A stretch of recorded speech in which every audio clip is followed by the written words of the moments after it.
and even after the space fight, once you do the boarding action, um, Oh yeah, you know, now you've got to deal with that many Marines. yeah, yeah. That's a lot of Marines. It'd be have to be really good at what you're talking. You have to know your shit, and you'd have to get. It would take a lot. Of course, you'd have to be in combat dress, but they would all be in that same crap too. Right. Yeah, I mean, there would be some shock troops or just people milling about that might not be all geared up. But that I would imagine they'd have a really nice, you know, police force or marine force, whatever you want to label them, people with lots of armor and guns. Right. Yeah.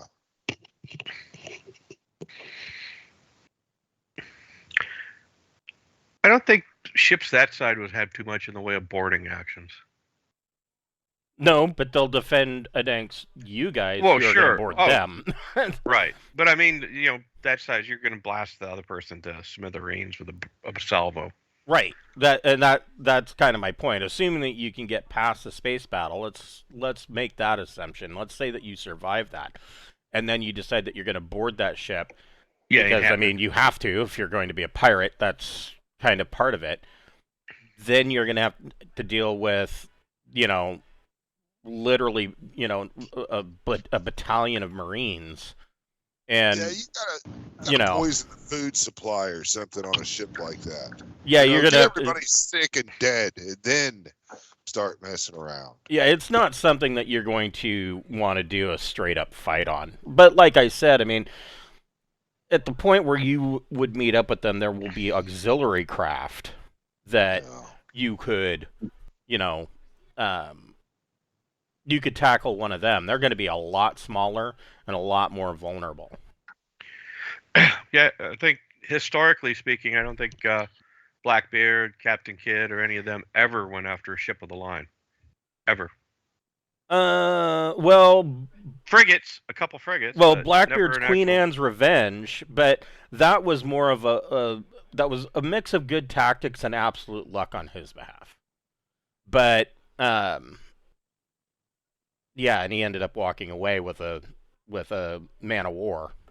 So, like I said, it was well played on his part, but a lot of luck really played into that. But nobody went up against. If they saw a man of war, usually they turned tail and ran.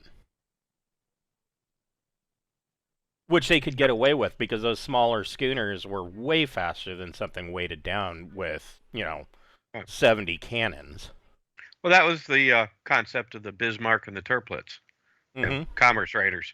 We're faster than anything we can't kill. Right. If it's big enough that we can't kill it, we run away from it. If it's too big, yeah.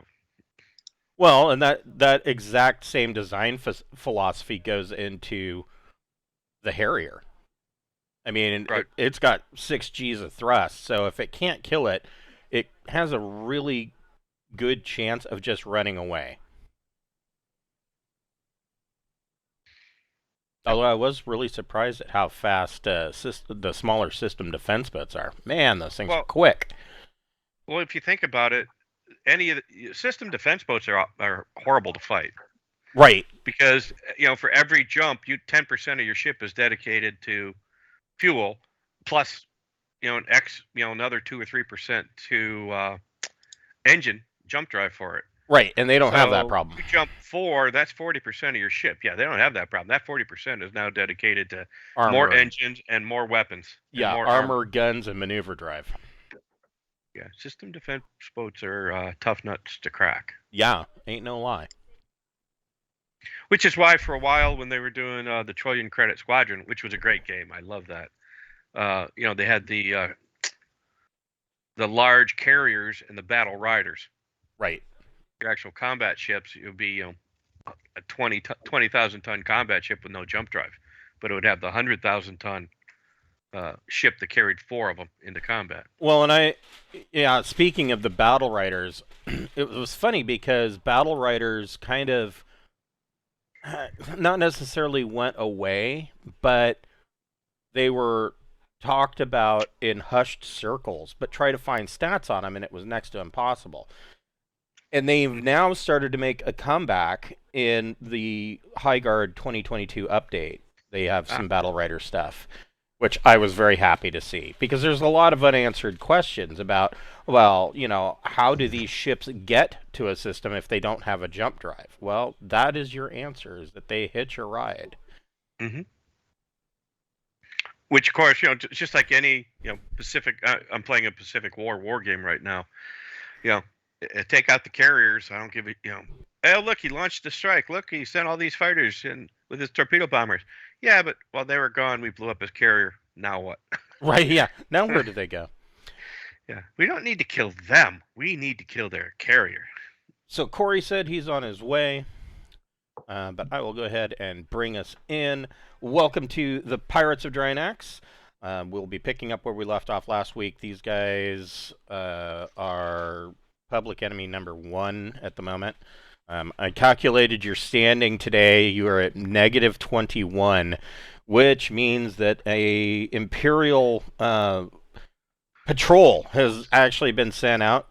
You each have 86,000 credit bounties on your head.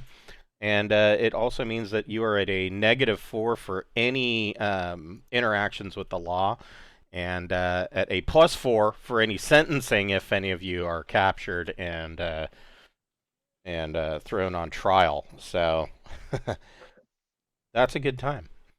But before we get started, we'd like to thank a friend of the Greenwater Guildhall. None of these are partnerships or sponsorships of any kind. These are just products that we really like. And tonight we would like to thank the Speechless Bard. Speechless Bard makes leather products for your tabletop role-playing games, such as leather. She has leather covers for your core rule books, and she's got a dice rolling mat that looks like a spell scroll when you roll it up. This really cool thing called the Spell Compendium that looks like a little spell book, but when you open it up, it's got a space to hold a deck of cards and a small space for rolling dice, and then on the back of on the inside cover is a magnetic spell slot tracker. She does absolutely amazing work. It's all done by hand. And she even does the customization and artwork by hand. She's just incredibly talented. If you are going to order either for yourself or for a gift idea, you'll want to give yourself a little bit of extra time, because she is over in the UK. And so if you're over here in the US, it'll take you a little bit of time for it to cross the pond, especially with our current shipping debacle that's been going on for, what are we at, 2.5 years now? 3 years? 2 years? It's been a long time. If you are a fan of tonight's game, we do have a webpage via Obsidian Portal. The adventure log is written in the manner of news articles from Traveler News Service. It does detail things going on all over the Trojan Reach. But these guys clearly are taking the quick route to the front page news. If you're a fan of that page, please go to the front page and give us a thumbs up. We do like to see those fan likes, and we hope you enjoy. So I redid this map, and this dark green line from Argona all the way to Mirage shows you this is the most direct path to Mirage. And if I remember correctly, it came out to 9 jumps. Is that right? 1, 2, 3, 4, 5, 6, 7, 8. Wait, more than that? 1, 2, 3, 6, 7, 8. That's interesting.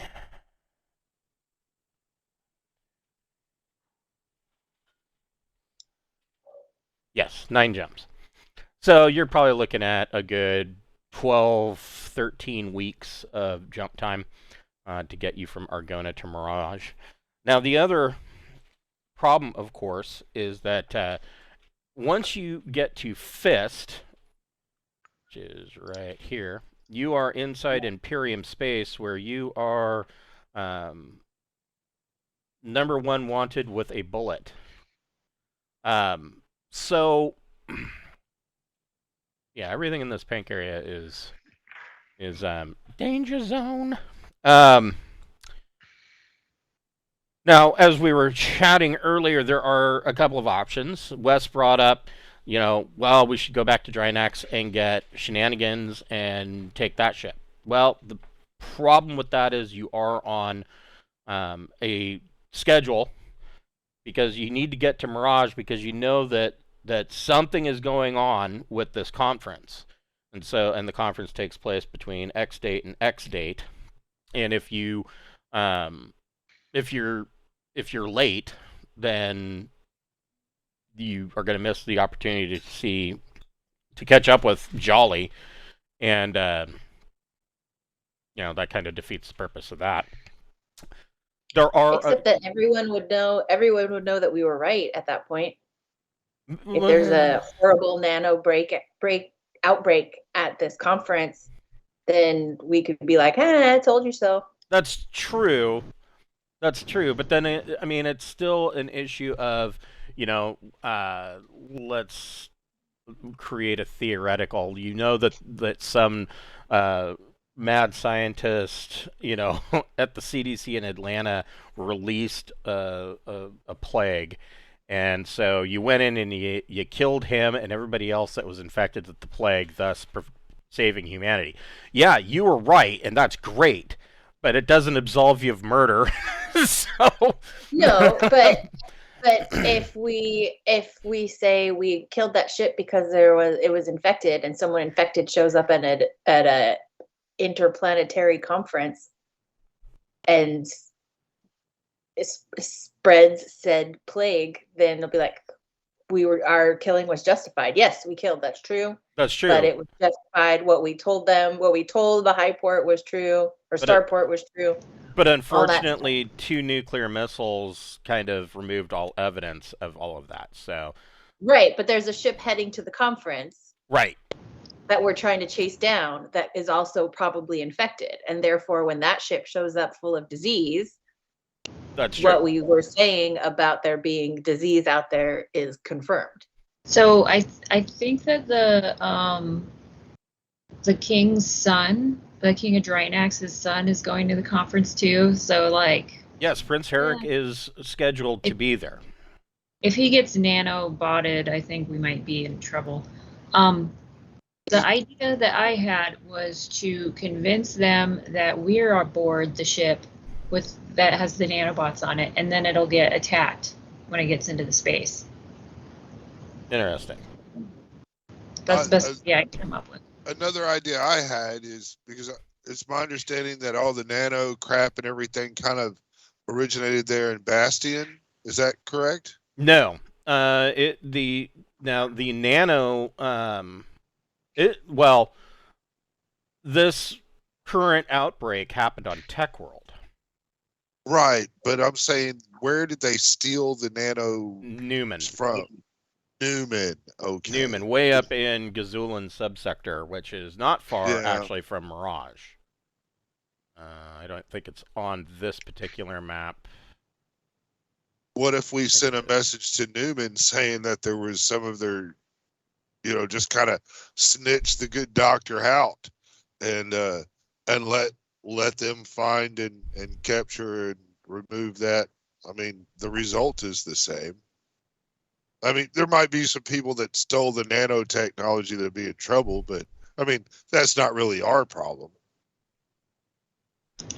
So if they blow up that ship and think that we're on it, we also will be presumed dead, and then we can decide if we want to reappear or take on some other identities for a while or something.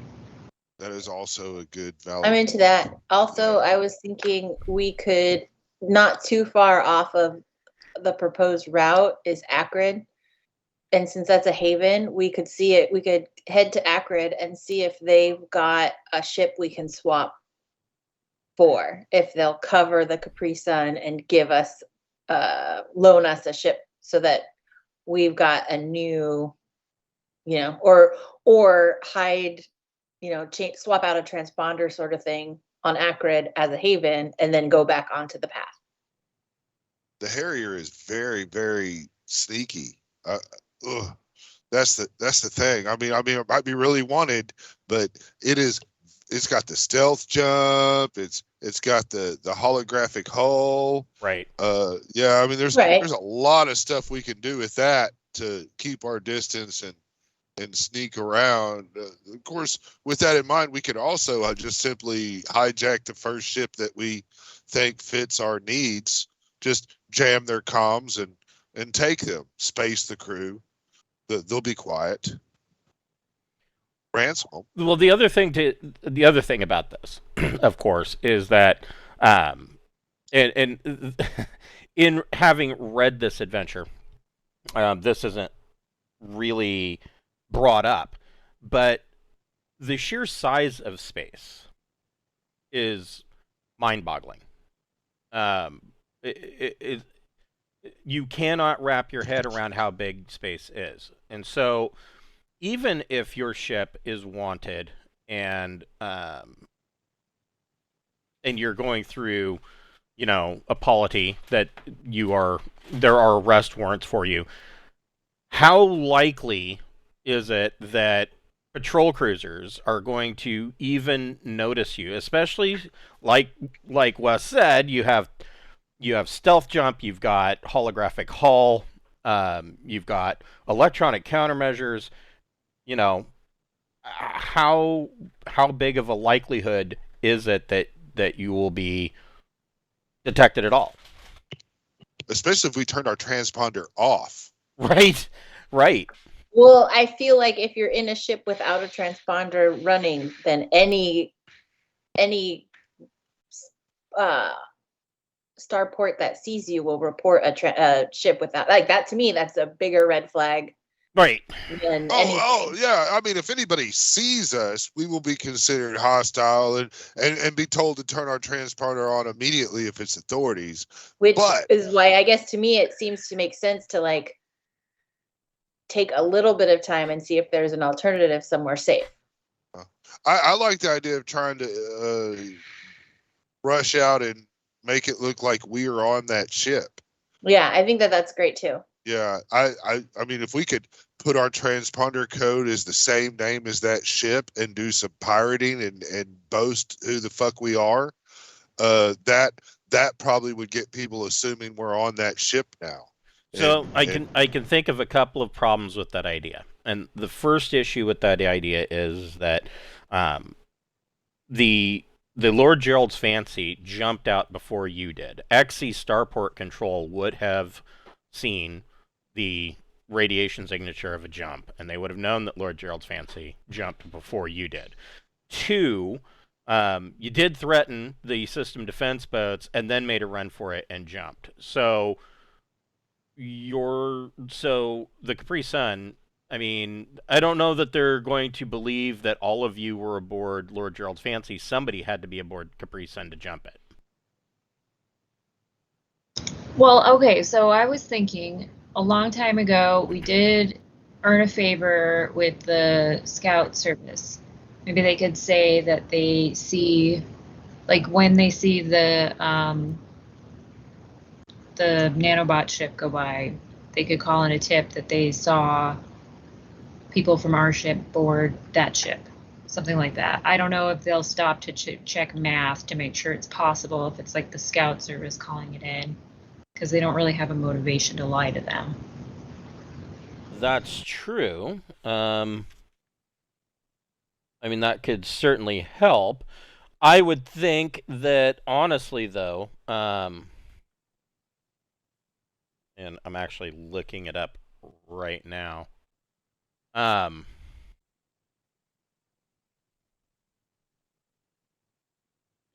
do not see a scout base at Argona. I would think that if you were to... So, where I was going with this is that there are a couple of options, and I kind of like where Cameron's going with this.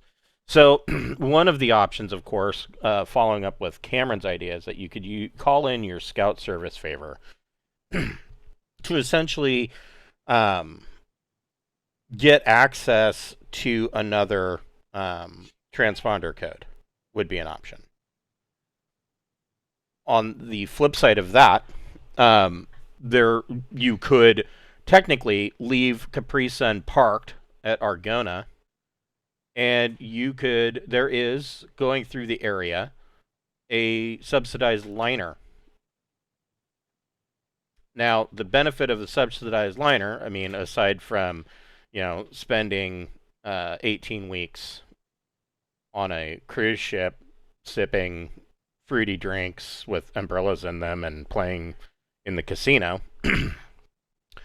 the benefit of that is that ship also is jump 3 rather than jump 2. So you would get there even faster.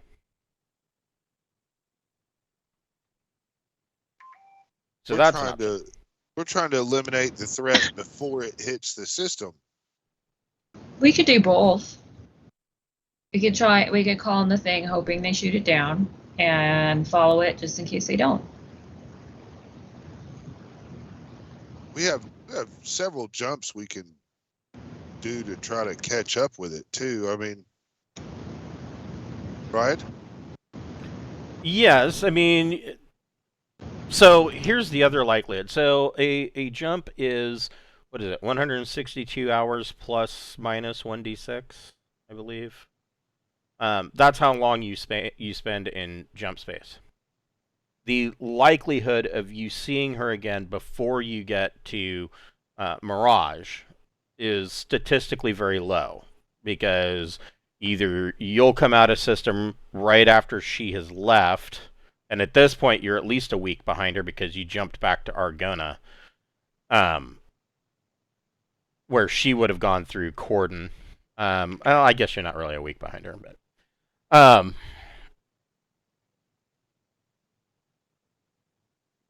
well, yeah, no, you're not a week behind her. But so my point is that getting those timelines to match up exactly is statistically improbable.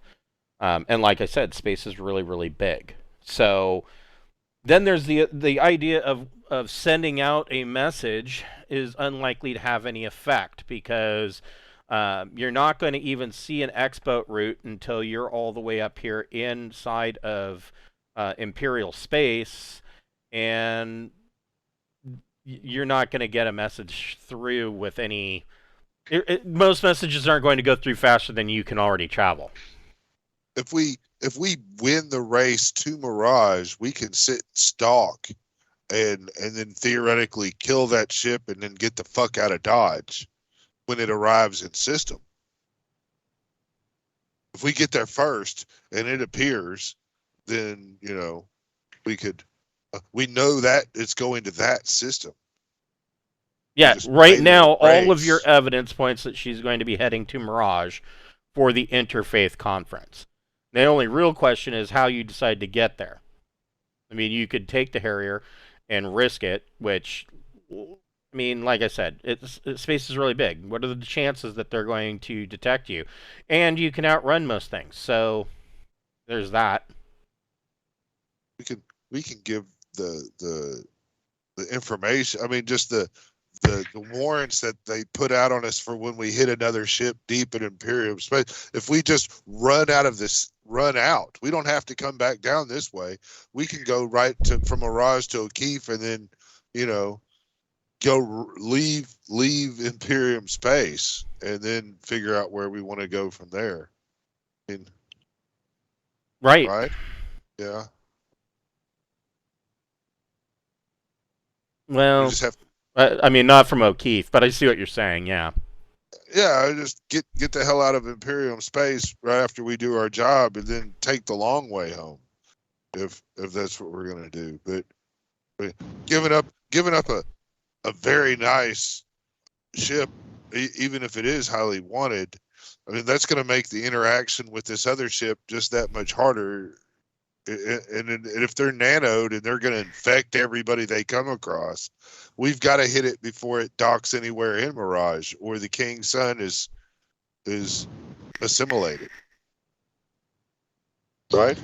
So we need to get a different ship in order to make it in time? Is that... No, Well, no. If we took a cruise ship, that is an option. I like that idea. Except, what would we use to attack when we reached Mirage? That's a problem.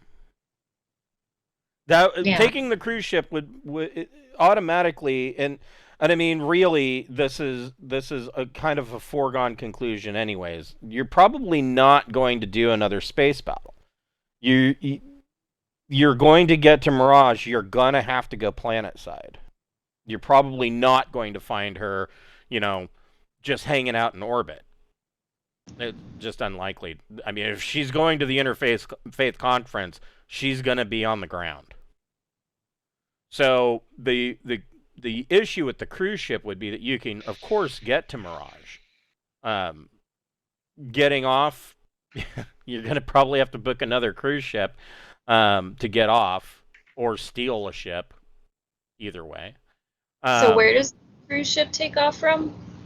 The cruise ship is traveling through Argona. It's going to go this exact route, trying to go up into the Imperium towards Mirage. And actually, its ultimate destination is Newman, but Mirage is going to be a stopover point. And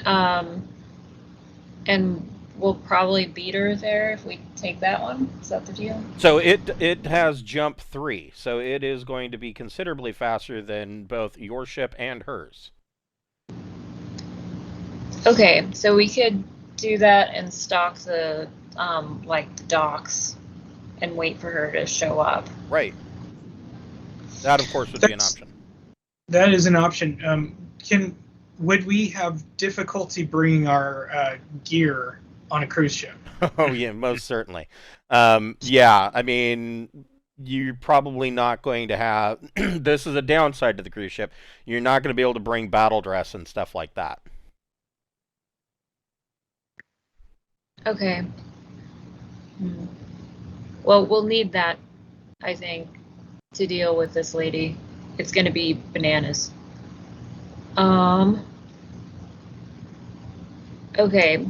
I say we call in the favor to get the different code, and then we disguise the ship and go for it. Okay. So who is going to do...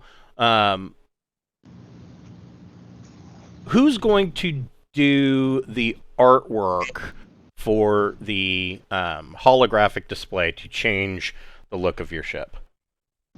Does anyone have art? One? Yeah. I thought Qingxi took art one. Am I wrong? I did. I have art. Okay. Yay. So, Qingxi, go ahead and you can make an art check and tell me, give me a roundabout idea of what you are making what are you making the ship, the holographic art on this ship look like?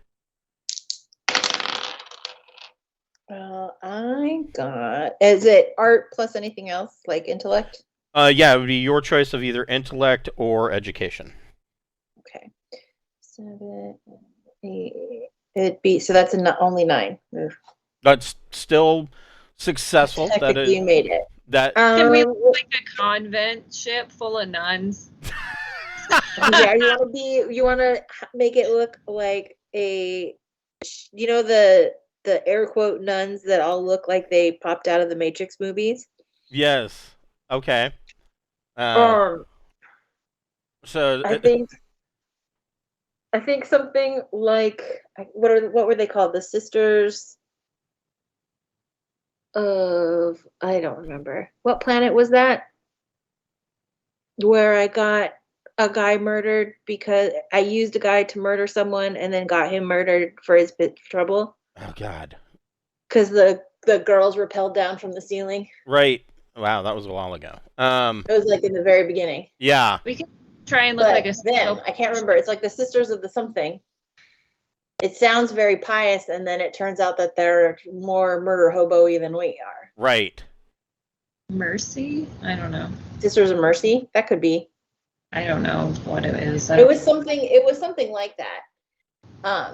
Because my thought was, if we made it look like carrying a bunch of those sisters, one, it would make sense that we were going to an interfaith convention as like warrior nuns, because we're probably going for protection of them.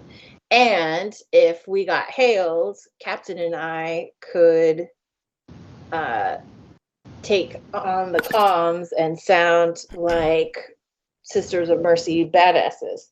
I Believably. can also change. Rexar could also do that. Rexar's going to be a Sister of Mercy too. Yes. Wait, Imagine so they just- Rexar doing like a Sailor Moon style transformation. Nice. I like it. My Shriek box allows me to change my voice to any kind of voice that I want.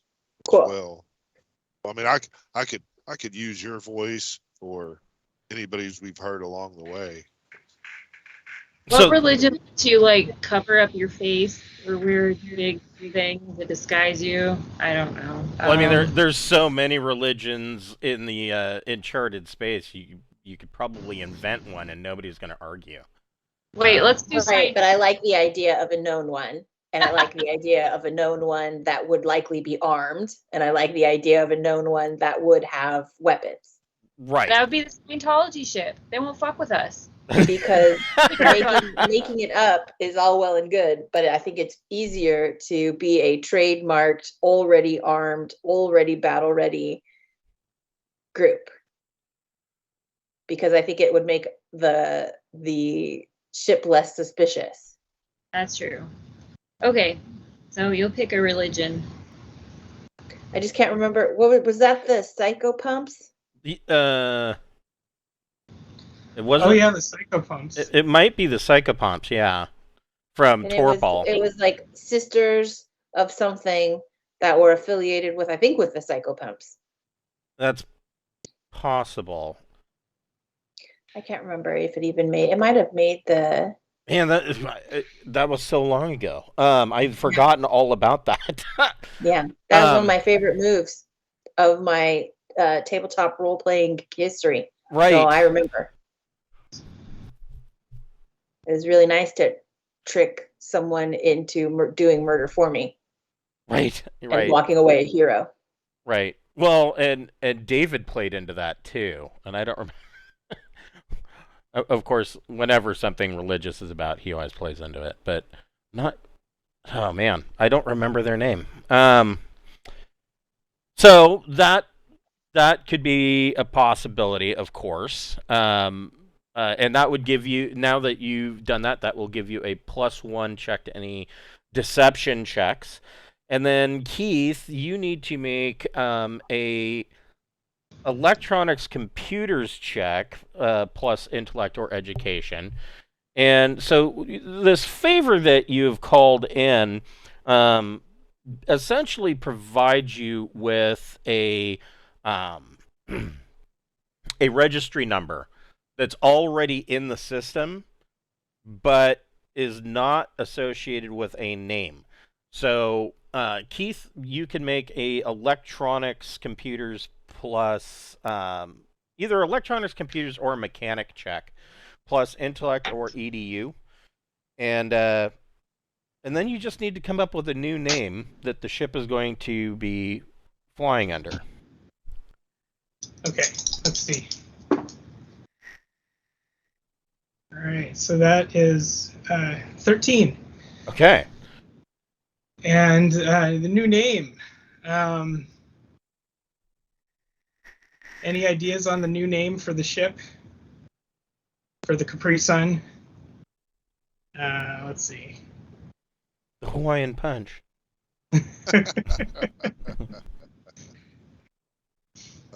Tang. Dang. I kind of like that one, actually. Well, I'm trying to look up details about the Psychopump faith, because if we are, in fact, a Pope Mobile, then we should probably have a Pope Mobile-like name. Necro Legos. they Yeah. build buildings and stuff out of dead people. So the Necro Lego. What about the Empress Divine? That's a much nicer. See, I shouldn't name things. I just name it like the worst. Just Let's see. So I looked up Psychopomp. Classical examples include Anubis in Egyptian, Yama in Hindu, Charon in Greek, Hermes, Mercury, the Valkyries, I like Anubis. Oxlotl, Marana, and Etruscan Vamp. I like Anubis because everybody likes dogs. That's true. Yeah, Anubis sounds good. We could do something with that. All right, so we've settled on that the ship is now registered as the Anubis. Why's it got to be the dog god? Why can't it be the cat god? Yeah. The best Because at. the Didn't come up cats as a scratch on psychopath. everything. At the worst case for the dog, you just got to scoop up some poop. The cats claw and bite on everything. The furniture's gonna be a total mess. Oh,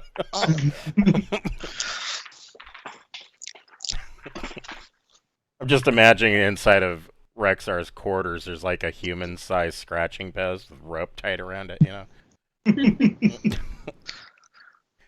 So, Capri Sun is now registered as the Anubis, and Qingxi has decorated the ship in the fairly gothic designs of the Torpal Psychopomp faith. It's fairly depressing to look at, because that's an entire planet of emos. And then you guys are ready to begin your journey. Qingxi, go ahead and make an astrogation check.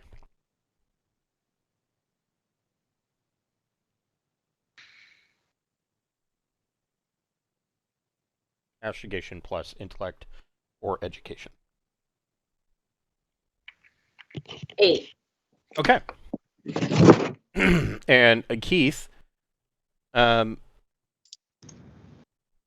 you can make a J drive plus intellect or education, no bonus.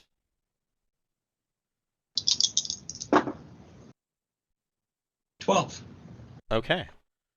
So you guys jump. And from Argona, you don't really find anything in Umemi.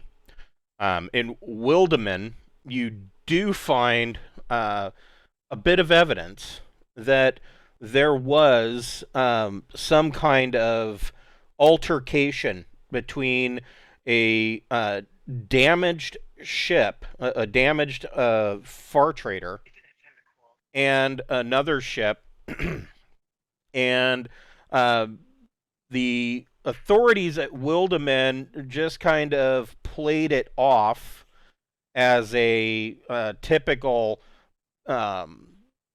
pirating misadventure. But according to the reports that you're seeing, the ship that was attacked in Wildeman, the crew was entirely lost. Like, not like dead, but missing. So they're assuming that this badly damaged far trader that came in and assaulted this crew took them as hostages to be ransomed off later.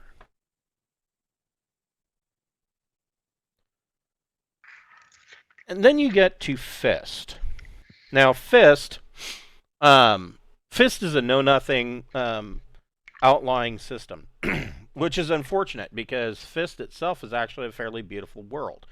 It is a water world, high-density atmosphere, very little landmass. And you would think that, water worlds being what they are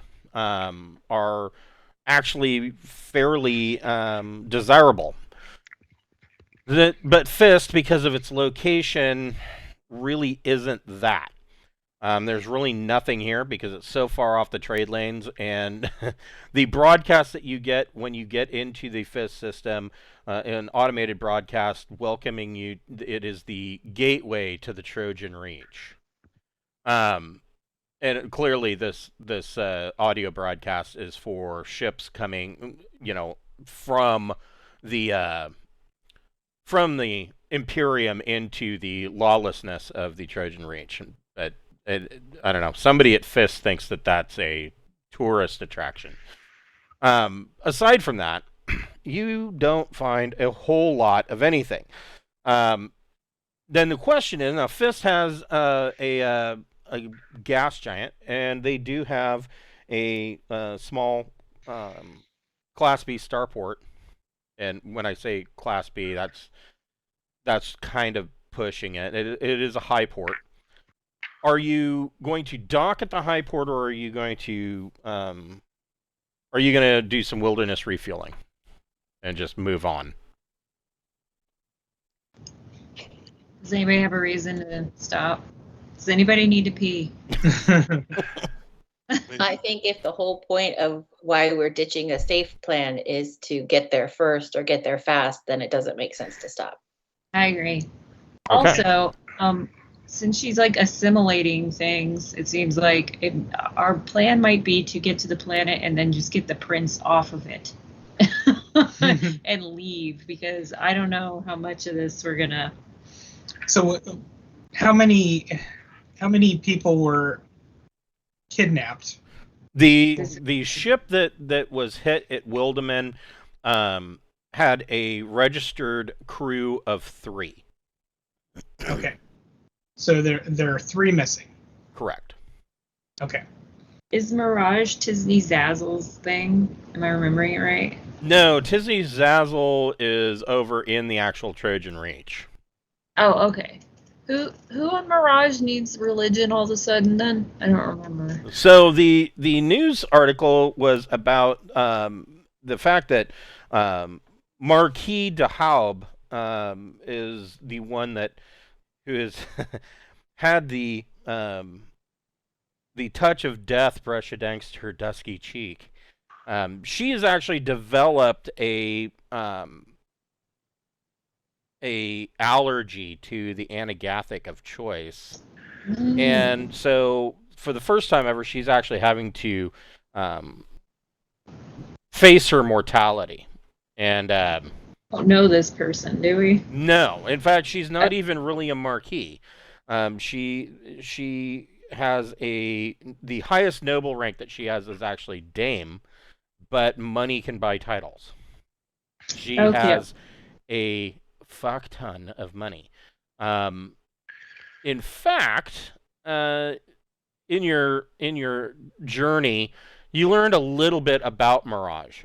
So, Mirage, centuries ago, Mirage was a potential site where they were going to try to grow dust spice.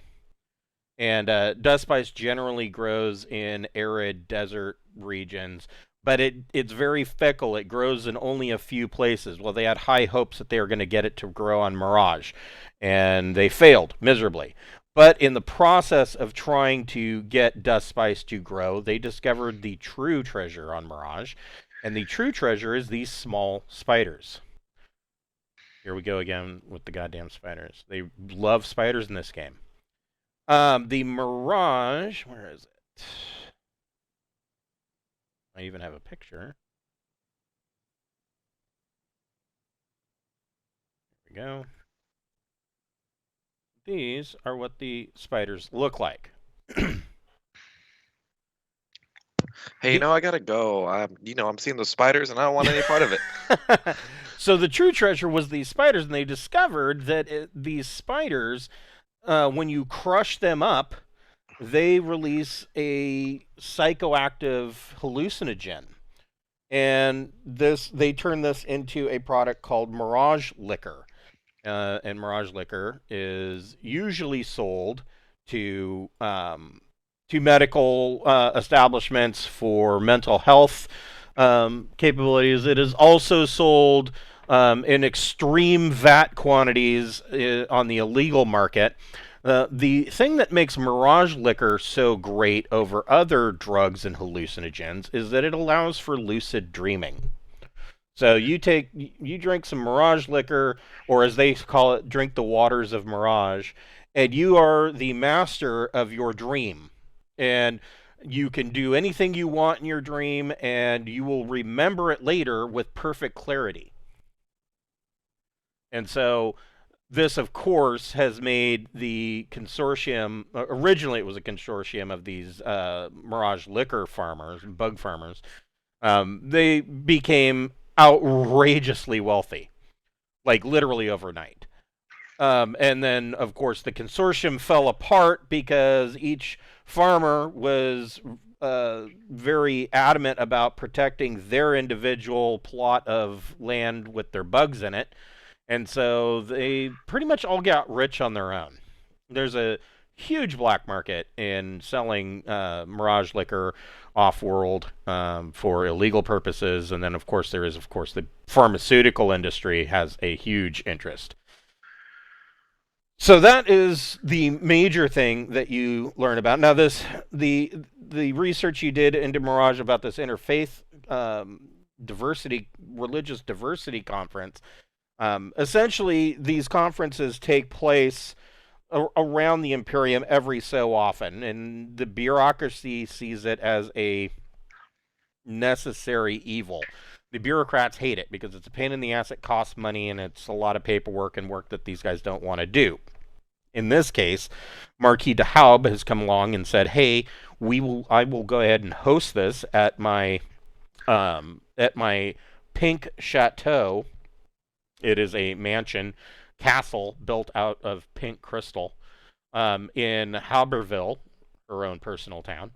And the Imperial bureaucrats basically said, if that's what you want to do, then, may the faith of your choice bless you in an indiscriminate and non-secular way.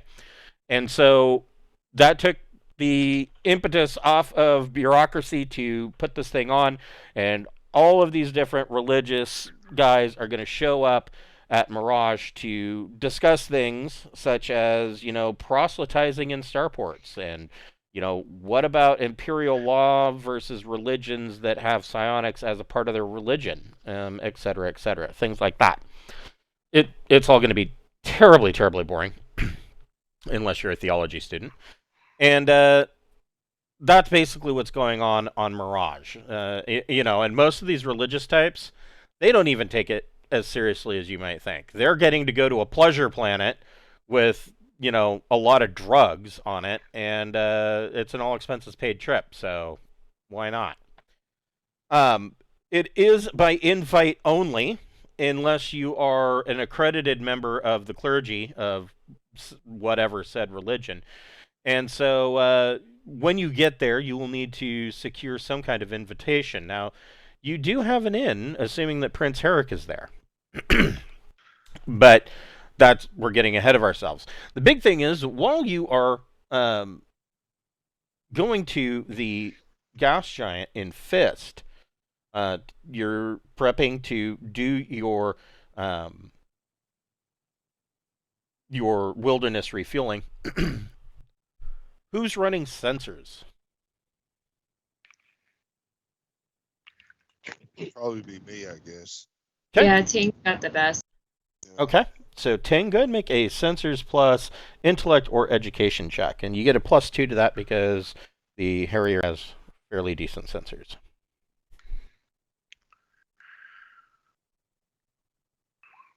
Got an 11.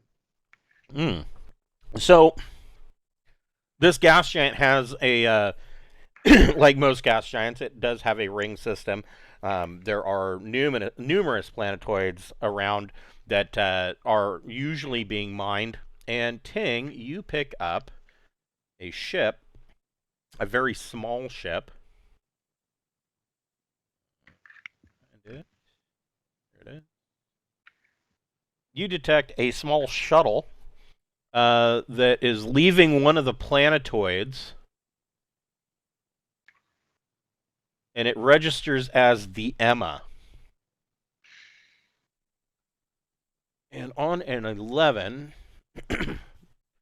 you are able to kind of get a peek inside of the Emma about what it is transporting. And I forgot a book. Hold on here.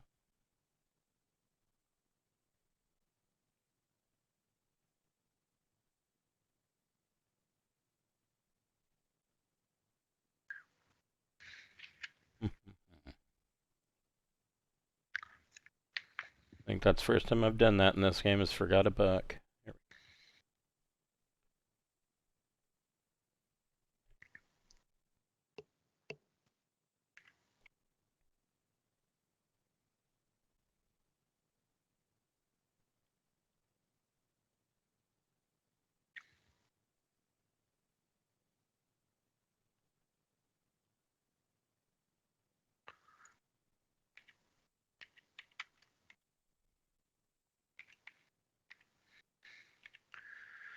If I can get my PDF to function for me. Go.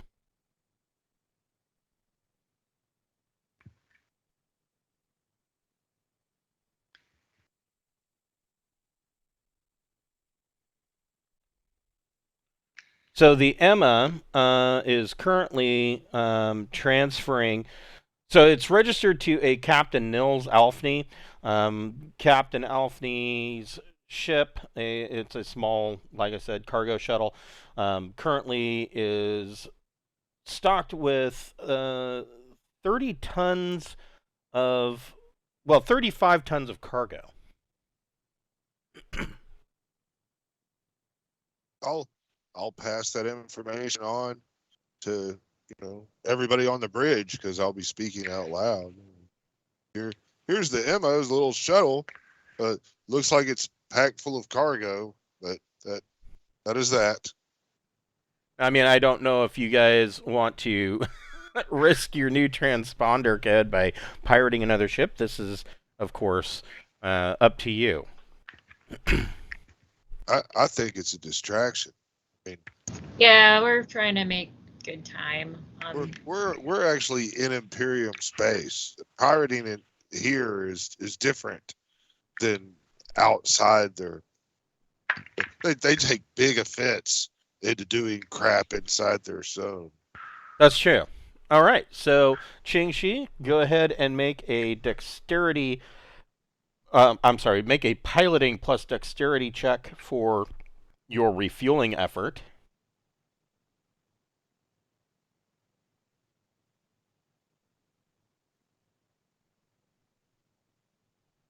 $12.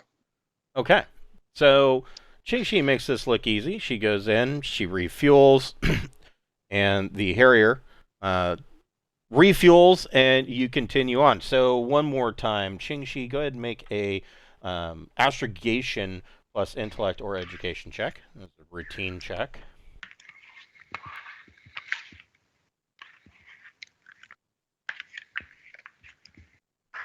I keep muting myself right after I speak. 12. Okay. So, Keith, go ahead and make a engineering J drive plus intellect or education check. You get a +4 to that check.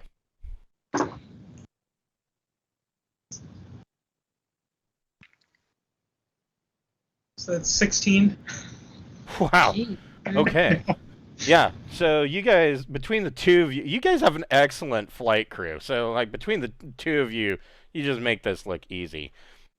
Give me one moment. I'll be right back. I'm gonna go grab that book because this is bothering me. I'll be right back. Okay, he's gone. Time for our secret plans. Right? I'm on board with that. I mean, I don't have any secret plans, but I'm on board with it as a strategy. I think the best plan is what we're doing. Is just Right, gas and go. play it cool Yeah. till we get up there and see what's going on. Yeah. Maybe I can sucker him into giving me some more rolls on rebuilding my robot while we're There you hanging go. out in space. Yeah, maybe. Hey, Yeah. the voices in my head tell me that we can help. While we're doing all this jump, can I get some progress on my assassin robot? Go ahead and make another. Make a. Let's see. You've got science robotics. Make a science robotics plus intellect or education check.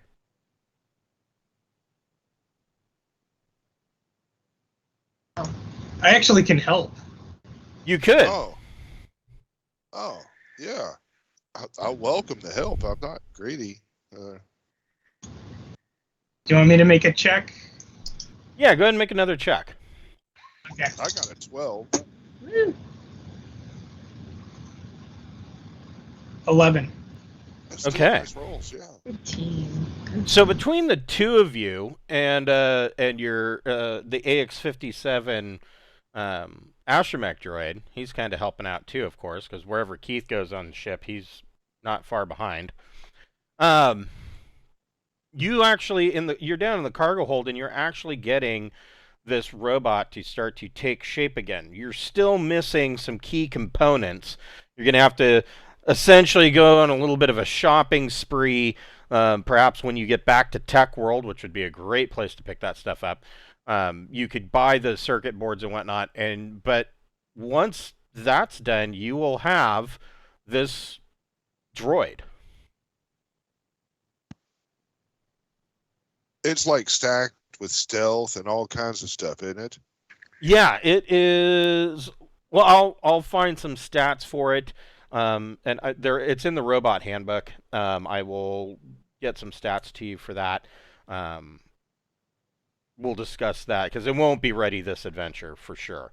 But Oh, sure. you are fairly close. Well, thank you. Thanks for the help, Keith. Happy to help. Oh, we're going to use this bastard to spy on everybody. Yeah. Everybody. Hacking into computer systems, getting, physical presence with computers. Oh, this would be great. It's better than a drone because we don't have to keep a signal, So between Fist and Mirage, you do pick up some additional little tidbits of information. Whoever wants to make a streetwise plus intellect or education check, because you're doing streetwise over comms for the limited amount of time while you're in system.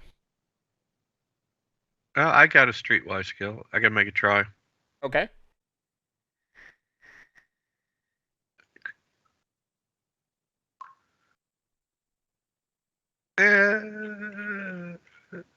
Well, it was a try. Well, you do learn one of these.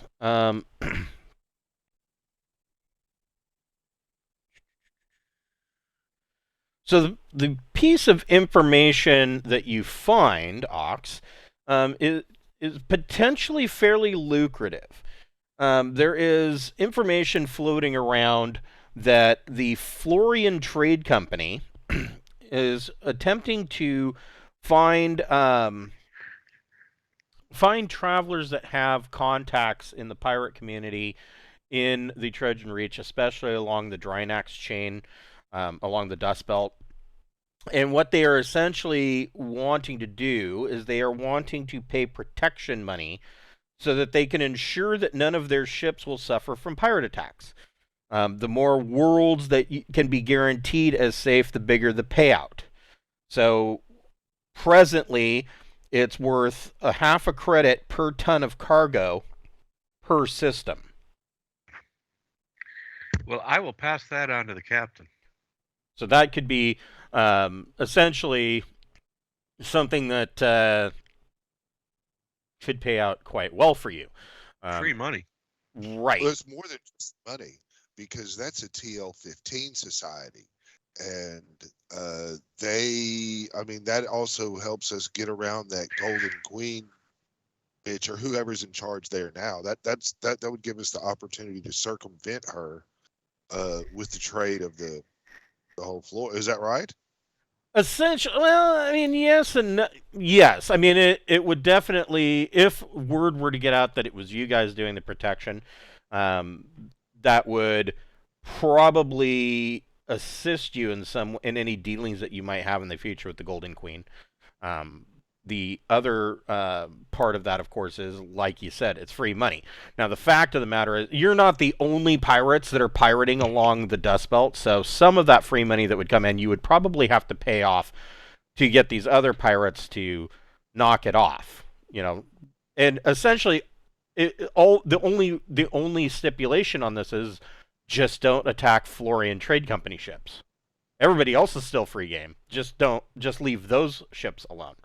And so, even if you have to pay out a small stipend to pay off these other pirates to not make these attacks, you're still coming out ahead because you didn't have to do anything for it. All you had to do is say, "Don't do that," and everybody wins. So, and I mean, at 0.5 per ton of cargo per planet, you're talking about a potential for a lot of money. It doesn't sound like much until you start adding up how many tons of cargo that is. So, that's potentially pretty good. Does anybody else have a streetwise check that they want to make? I can make one. I have a 1. Oh. Yeah, I'll give it a try too. Okay. Oh, I got a 5. So you get I one get more. 9. What'd you get? 9. Okay. So Ting, over comms, you pick up a conversation with another trade ship. Come to find out, this guy's a former pirate. He's out in a scout ship by himself. He's kind of lonely. His name is Lan Smek, and he tells you that if you were to offer a price, he could keep track of shipping patterns and convoys and then send word to waiting pirates for potential targets.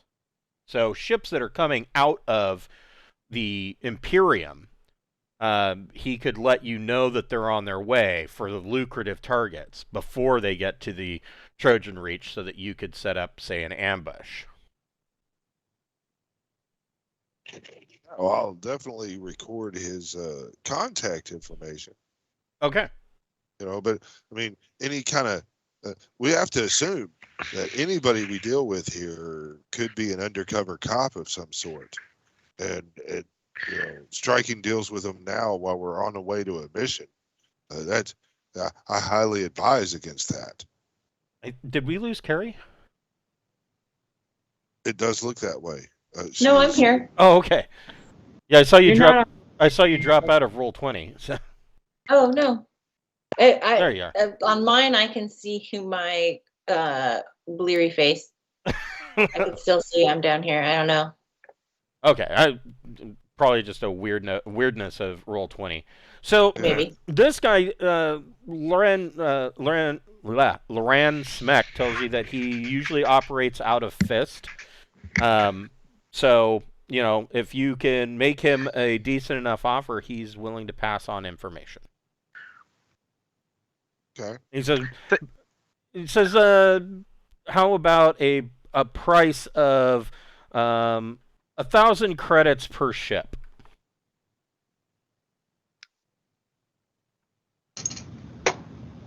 We're gonna get back to him on this one, right? Yeah. We'll. Good thing. I wonder Yeah. about the logistics of that because, communication travels with ships.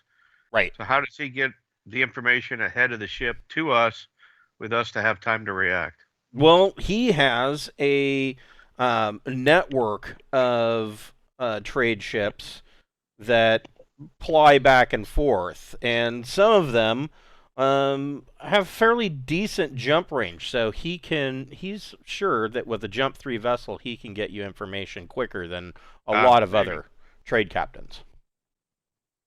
That could work. Yeah, but if he's hanging around Fist and we come back down this way, we can look him up and talk about a deal right now. But right now we're vacationing. So We're just going to enjoy the vacation. Keith, you get into a conversation over comms with a drunken scout, and this scout claims that he knows the location of a ship called the Yarrow, a 50,000-ton mega freighter that misjumped back in 1099.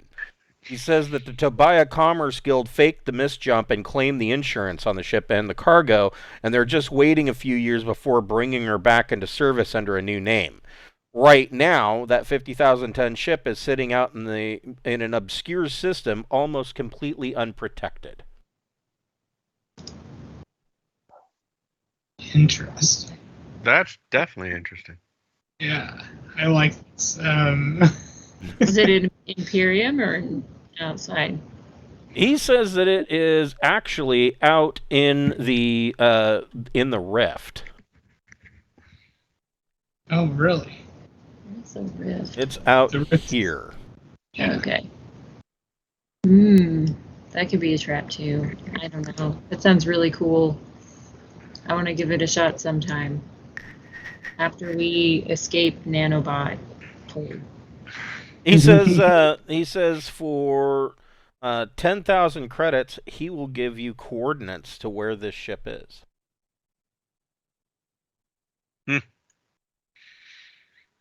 I think he should also get a free ride with us to verify it. I mean, I could serve tea and crumpets.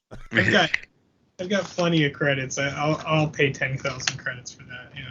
Okay, so he actually does give you an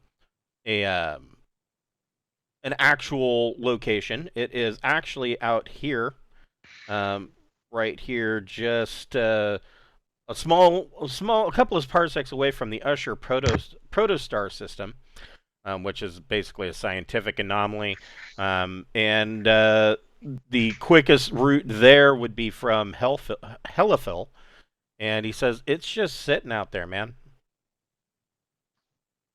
Yeah, how do we get out there and back though? Well, you could jump out there. It's 2 parsecs from Helifil. Getting back, he thinks, that's the part I'm interested in. Well, he thinks that from what he understands, that this mega freighter, they've gone out and have been regularly making jumps out there to refuel it. So all you got to do is siphon fuel off of its tanks, take what you want, and leave.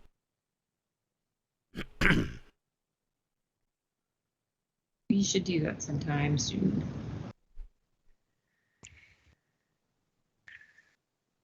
All right. Moving on. So you come in to the system at Mirage. And Mirage Starport Control contacts you. They tell you that they have a Class A starport here, which you guys haven't really seen an Imperial Class A starport. But oddly enough, the Class A starport, they tell you, is pretty much full. There's a lot of holy rollers here for this religious conference. So they tell you that that you are cleared to land on the outer edges of Hobberville, where they have set up, the gravel parking lot that you have to park in at the fair or the rodeo. That's where you guys have to park. Do you have any questions for them? Is there fuel at that gravel? Yes. Okay. They do have fueling available. They've anticipated this, and so they have set up all the necessary means to accommodate these additional ships. They apologize for the inconvenience, but it is what it is. Would it be weird if we asked if the prince was there? Do you guys think? Or, I mean, we're like in the same faith, so. I don't think it would be that weird. And also, I mean, just saying like, oh, is there a list of speakers? Or because if it's a conference, there's an itinerary, and that might give an indication of who's there. And I think that would be a really normal thing to ask for, like the program.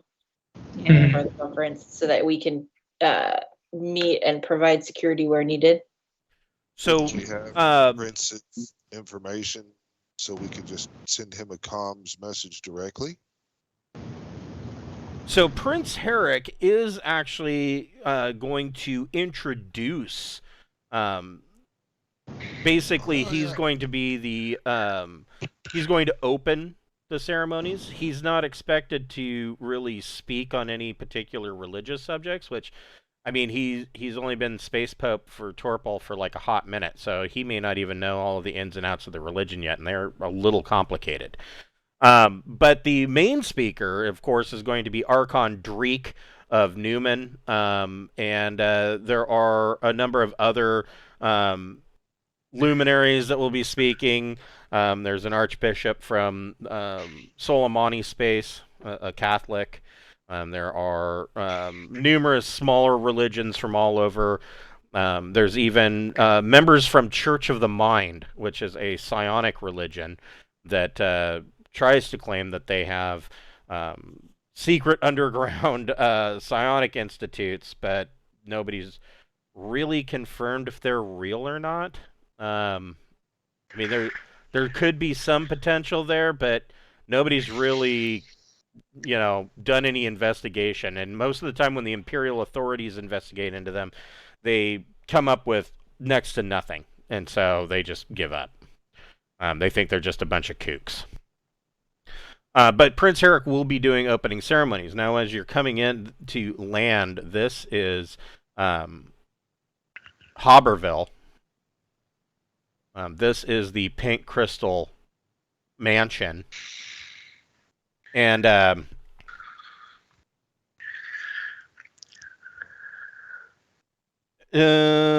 Ting, go ahead and make a sensors plus intellect or education check.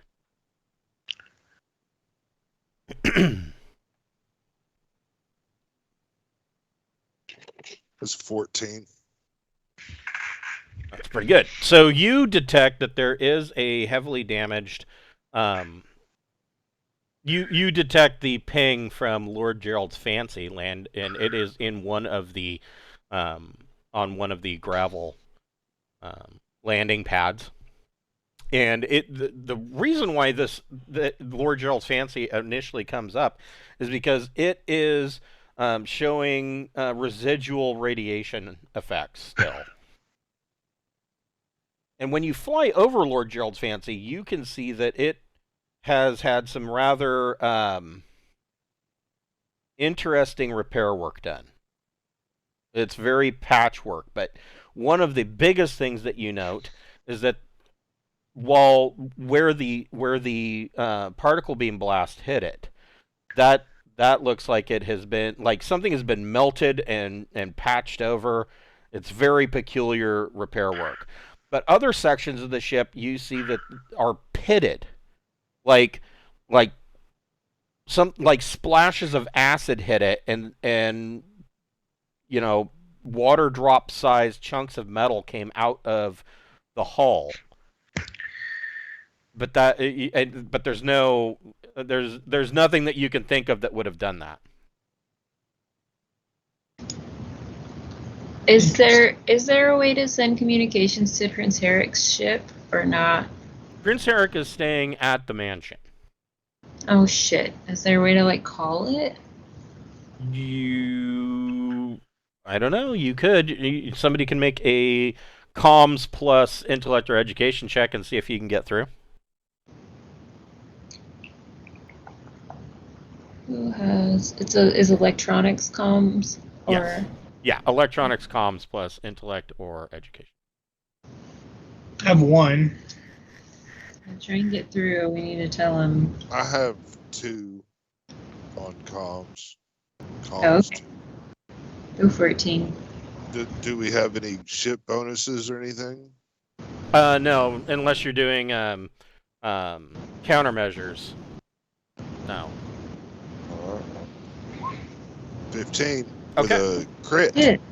So you are able to essentially get a direct line to his mobile comm, or whoever's holding his mobile comm, and the comm is answered by one of the Hawkmen, one of Drinax's Hawkmen, who is royal escorts.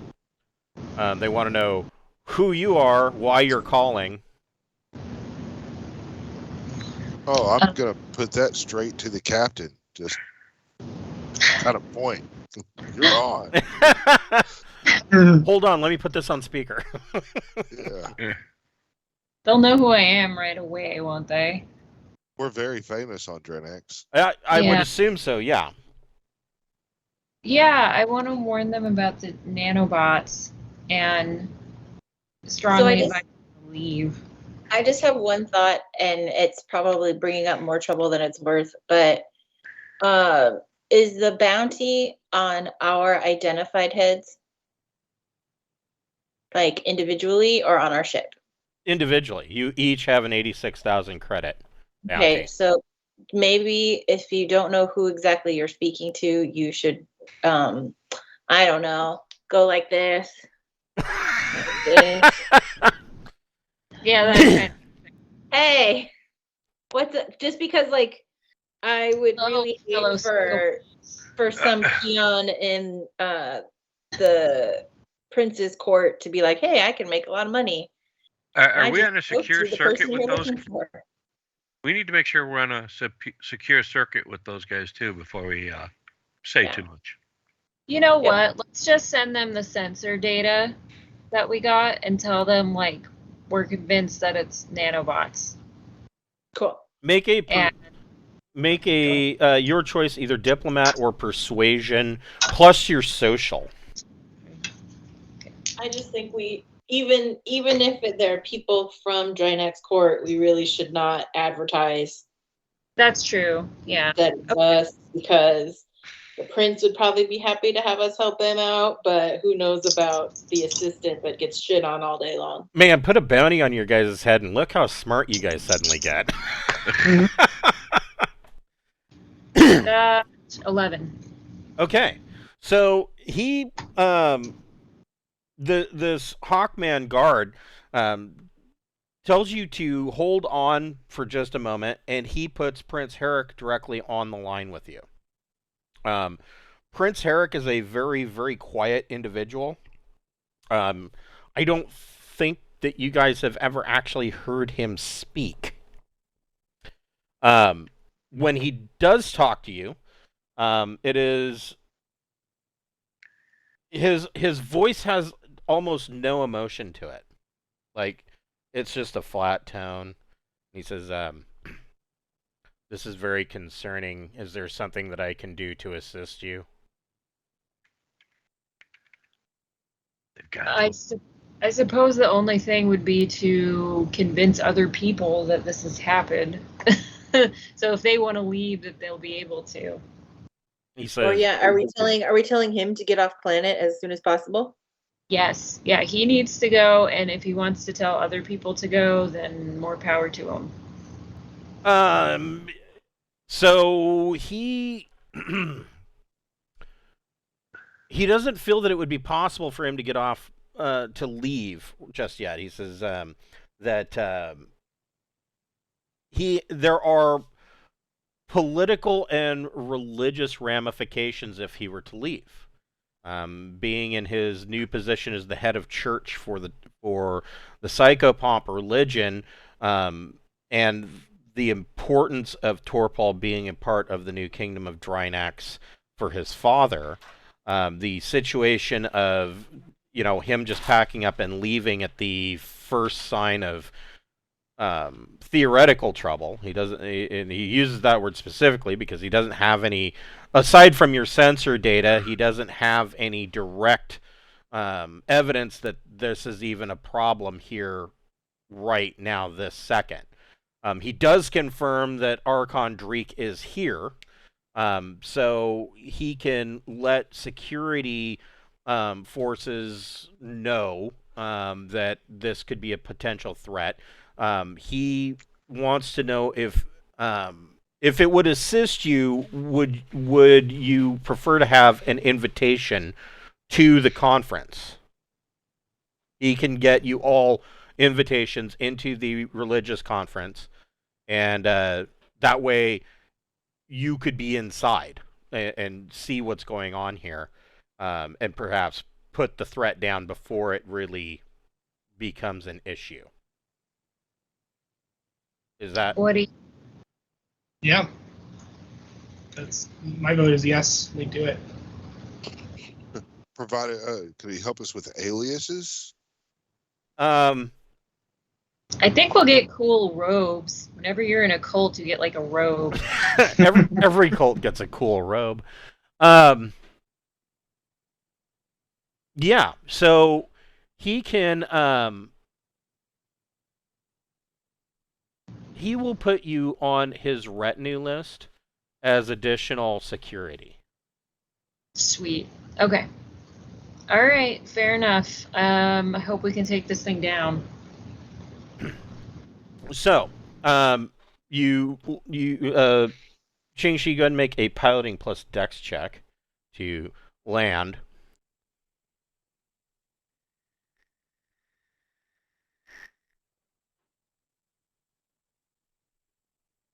$13. Okay. So you sat down, and like I said, you did a fly. You flew over Lord Gerald's Fancy as you were coming in, and you can see where Rexar beamed it. It looks like his particle beam shot hit just after the bridge. So whoever was in that bridge compartment, they ate some shit. Did you want to investigate Lord Gerald's Fancy or go directly to the conference?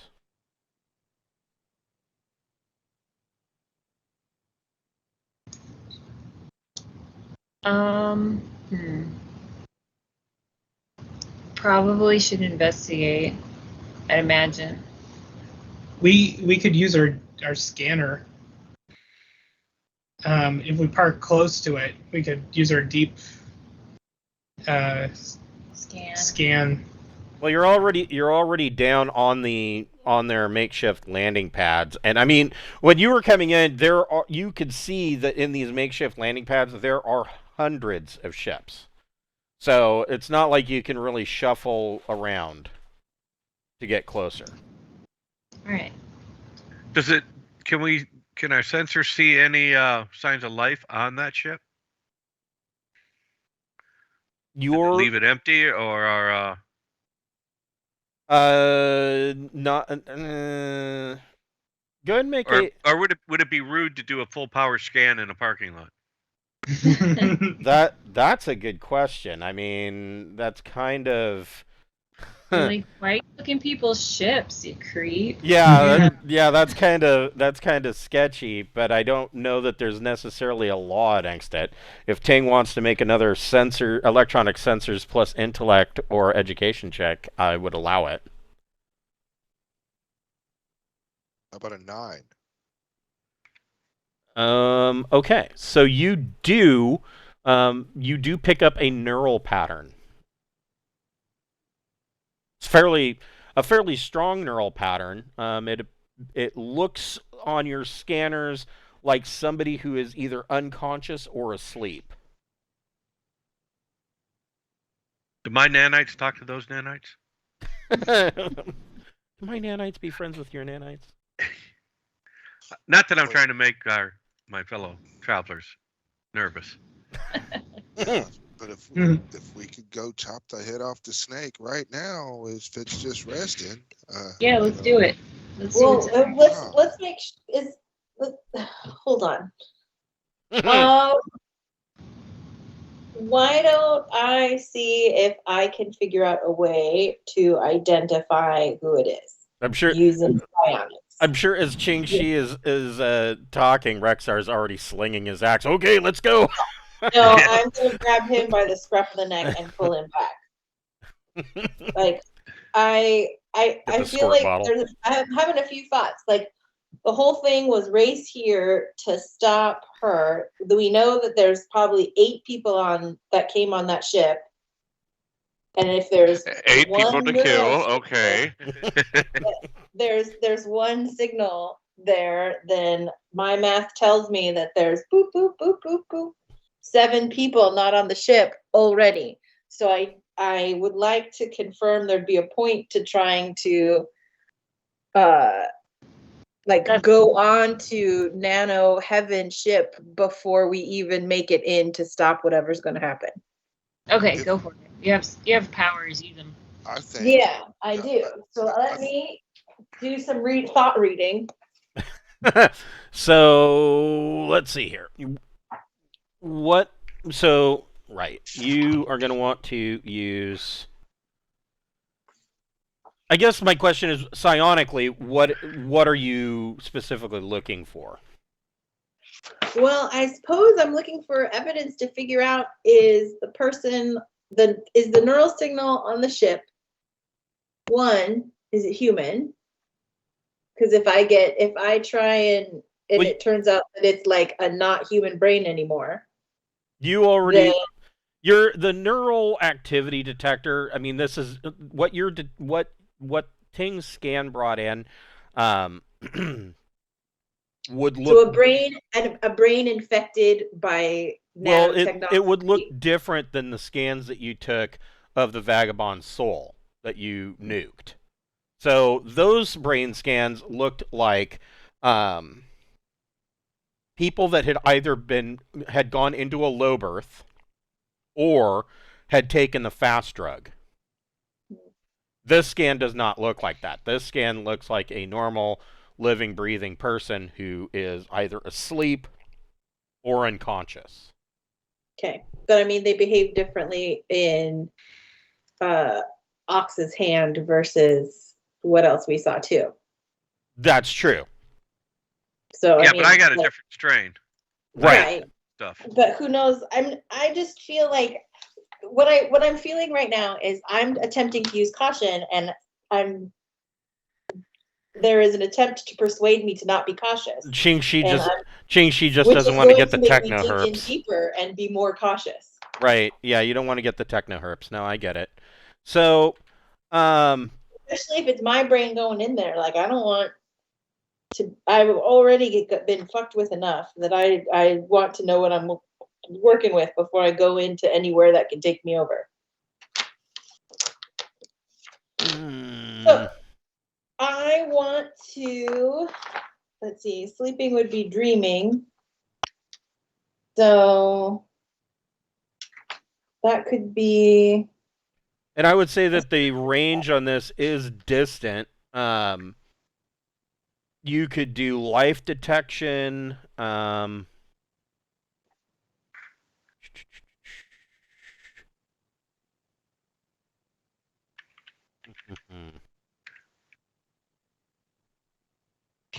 You can extend the range on any of your skills by doubling more points, right? Yeah. You just pump more right, side points. Right, but life detection has a reach of distant anyway, so right, she doesn't have to. Thoughts has a reach of long.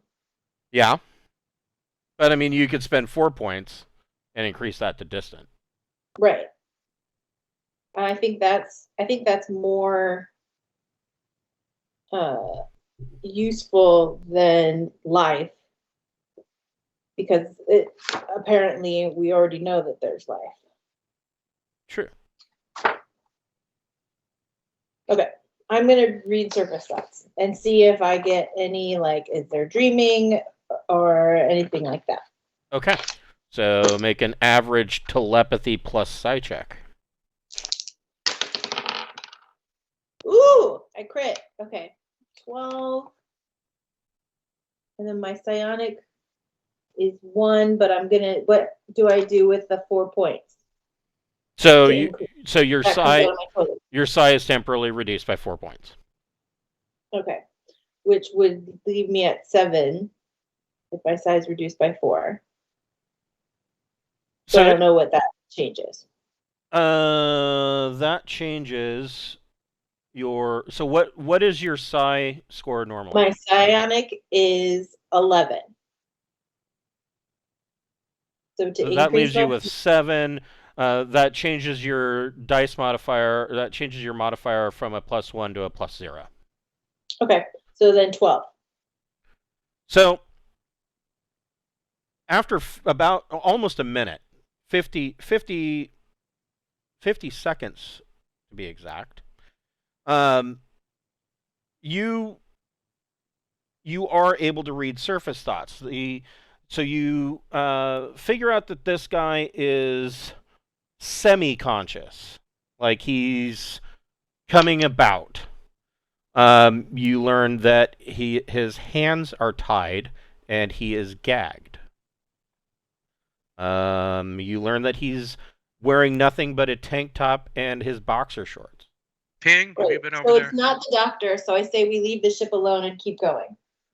You also learn that the guy's name is Jack, and he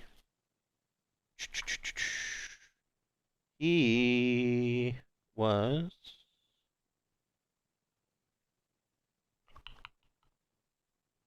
Hold on here. He is the air raft driver that was assigned to drive around Archon Dreek while they were on Mirage. And he was jumped.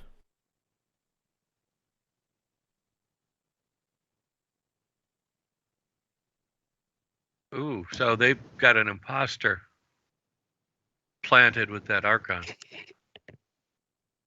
Yeah, So- I feel like we leave the ship alone. If we want to, we can come back for his scantily clad ass, but we got bigger fish to fry. Well, he would also go a ways towards validating we're telling him the truth. Yeah, that's what I was thinking. If you want to reveal yourself at an Imperium event, I mean, I thought the whole thing was that we didn't want to do that. No. Any computer terminal will have anonymous tip lines. But we could just let him free and then just go. I don't know, but then he might be infected with stuff, so I'm not sure what the right. And there could be ship intrusion when we climb on board too. Oh, there will be. I feel like we can always come back and save him. If he's not bleeding to death, he's not dying, he's not whatever, he's uncomfortable. We can come back and get him later and help him out. So they took an air raft, but They we did. don't know which one, or are there not many? Well, they probably got the imposter driving around that Archon or that Deacon. Oh yeah, the one. Oh shit. So a part Okay. of knowing that he was jumped, you learn that Archon Dreek was staying at a villa about 10 clicks out from Hobberville. Essentially, Jack, whose mind you are reading, thinks that Archon Dreek is kind of an uppity a-hole. And that he insisted on being housed somewhere where he was out of contact with people because he needed quiet so that he could meditate and to prepare himself for the conference. And so Jack was assigned to drive him back and forth. Now, part of reading the surface thoughts is the route between this house and Hobberville that Jack would have driven in order to get Archon Dreek back and forth between the mansion and this villa. Cool. Do you think they're there right now? We can probably head over there.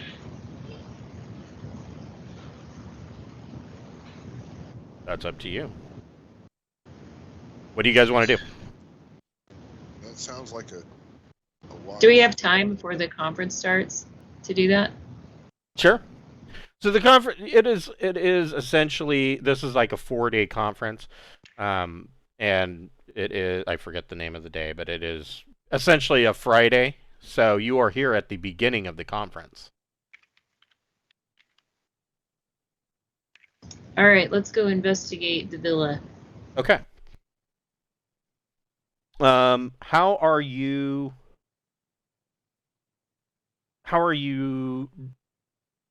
dressing up? Then didn't you guys took an air raft with you at some point? Didn't you? Yeah, we have an error. Yeah, I think we do. So we should be able to Okay. not. Yeah, I be thought seen.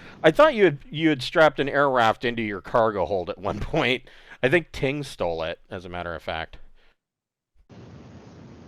Yeah, I believe you're right. It was kind of beat up, but other than that, it ran fine. Was from the heist, the bank heist. Right. Oh, that's right. Yeah. There you go. Yeah, I actually bought it. So that's right. You did. You bought it. So it's really beat up. I mean, not that it looked great to begin with, but so you guys get down into your cargo hold, and Lemuel Vinus follows you down and says, "Hey, if you're gonna go try and get Jolly, I insist that I come with you. I'm sure that I can help talk her down." All right. I'd like to see that. Let's go. So you guys pile into the air raft. Who's driving? The only person who can, I think, is Xingxi. Who has? Who's got flyer grav? I've got. I one. do. Oh shit! A whole bunch of people do. I was totally wrong. All right, then you all. Somebody call dibs. I've rolled a lot, so somebody Shotgun. else can roll. Okay, so Rexar's driving, I guess. So Just- you yeah, it's guys his turn to use the dice. take off and head for this villa, and everybody make a. Actually, oops, the wrong. Already have the stats all set up here. What kind of sensors do we have here? Let's see, communications, navigation, sensors, electronics. So you guys pull out. Ting, go ahead and make a electronic sensors or navigation plus intellect or education, your choice.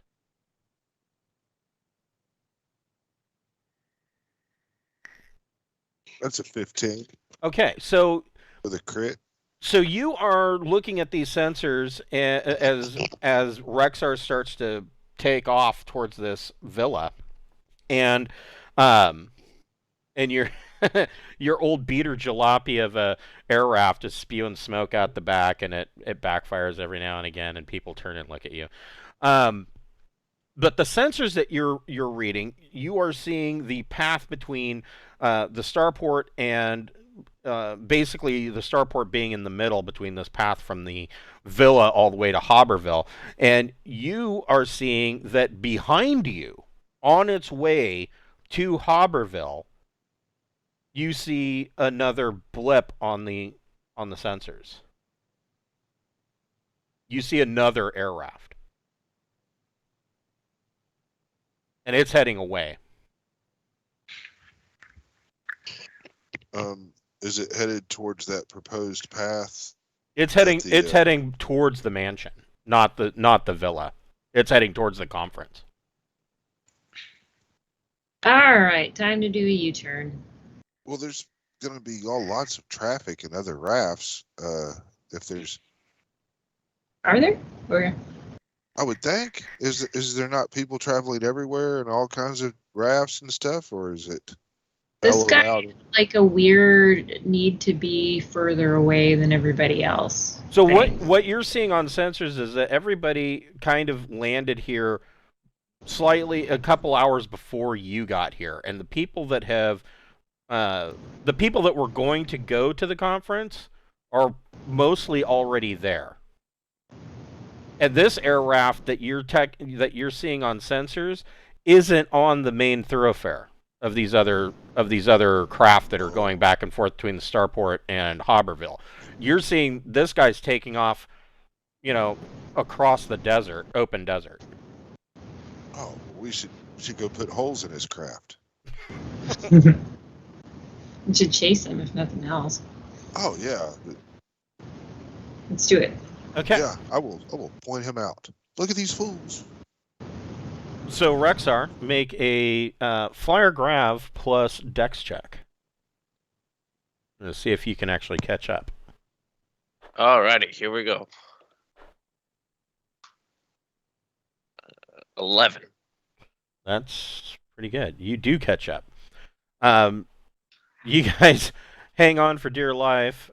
There's a loud bang out of the back of the a bang, and a cloud of smoke comes out of the back of the air raft, and Rexar coaxes it into a high-speed pursuit. And you see, up ahead of you, at long range from where you're at, you can see this other air raft. Now, you then see, now keep in mind these air rafts are open. You see this air raft roll, hang upside down for a minute, and then or for a few seconds, and then continue to roll. And you see two people fall out of the air raft and land in the sand and go rolling across the sand. Do they look injured, I guess, or I don't know? Yeah, they hit the sand dune at about 80 miles an hour. So yeah, probably not feeling great. You're fine. If the plan is to pursue, then sorry about them. Let's pursue. They're fine. I feel like time. The theme of today is time is of the essence. Yeah. So like, because all conferences have like a main meeting hall, so whatever's going to happen is going to happen in the biggest space. And if everybody's gotten here hours before us, it's going to. If it hasn't already happened, it's going to happen immediately. Like we got to get there at the last moment and yell, "I object!" Right. So if the plan's to pursue, awesome, but don't slow down. If the plan is to go to the meeting hall, cool. Don't go straight there. I feel like with us being a little bit behind in time, whatever is going to happen, if we're going to stop it, we need to keep moving forward. I think we should throw grenades in it. We should catch it and throw grenades in it. Second that idea. I don't think I can help the people who impacted in the sand dunes at that speed either. Sometimes you're born to be a red shirt. I'm sorry. Yeah, like that guy that's with us. It's not your day. The annoying dude's getting spaced as soon as he's not useful anymore. But yes, some folks are just born to be red shirts, and we gotta let them be red shirts. You could just drop a box of Hello Kitty Band-Aids on your way over them, and just keep moving. Can I try to scoop one up? No, because you're driving. I could stick my right hand out. I mean, yeah. I mean, if you want your arm pulled out of the socket, I mean, you are. I was kidding. You are cruising right along. I mean, their speed. You're at speed of high, so you are clipping. If I hold my axe out, never mind. Just drag it. So you see this. You see this air raft booking out, and it goes up over a dune and drops down out of sight. We're following it. Okay. You get up over the dune, and you see that the raft is parked. And you can see that there is, as you fly over at high speed, you see that two people have gotten out of this raft.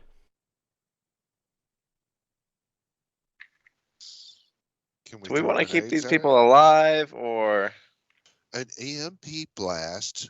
Everybody can make a recon plus intellect check. If we hit them with an EMP grenade, oh no, the nanobots might not be shielded, and we might not have to kill them. Snake eyes for a 3. 12. Wow. Okay. I know. And I also got 9. I got 11. That's pretty good. Okay, cool. Okay, so it sounds like just about everybody got it, except for Rexar. Rexar's looking at the cloud of smoke. I don't see anything. Sand shot up in my eyes. Yes. One of the people that has gotten out, or that is out of this air raft. So you see a slightly built, what appears to be bald, but looks like a slightly built, smaller female is dragging this very thin, gaunt-looking individual out of this air raft forcibly. And Captain, I Lemuel, request permission to sideswipe them. Lemuel, who's sitting in the middle in the back seat, says, "All right, but that's Jolly. We got to go over there and get her." I agree. Let's let him out right now. Let's throw So, grenades. Captain, do I have permission to fire on her?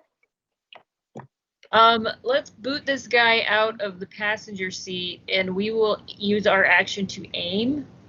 Yeah, I want to grapple Mule and just throw him out of the I raft. want to see what happens. I got my sniper rifle. I can shoot at her from 1,000 feet, depending on how far away we are. We're like, yeah, buddy, we believe in you. We think you can talk her down. And then as soon as he's going that direction, we all aim our guns. At him or at her? I guess. So are you going to stop the air raft first and aim your guns, or are you going to just? Yes. Drive Stop the air raft. Kick Aw. it down, and then. Can I just ram her? I guess you could. Yeah, that's an idea too. Shit. So, okay. Okay. Oh boy. Okay. Hold on here. I did not expect you guys to go this route. So. Oh, come on. We're murder hobos. Yeah, You you are. expect us to go the unexpected route. I know, right? What was I thinking? Yeah. Whatever was I thinking? We're just aiming for efficiency. We're being efficient. Fish? That's the wrong button. Right. All you need to do is say, "What would a murder hobo do?" And then you know exactly what we're going to do. That is true. I'm just gonna throw these up here. We'll theater of the mind it. That's what I like. Yeah.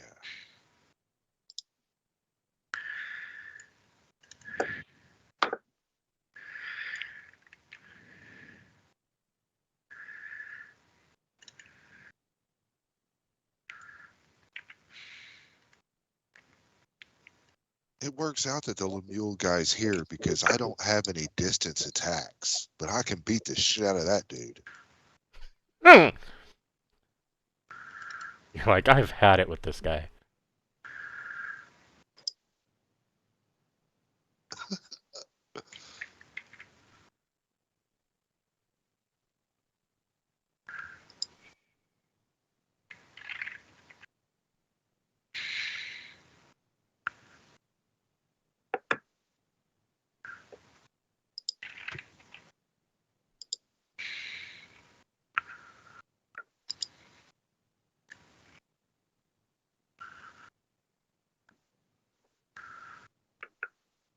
Okay. And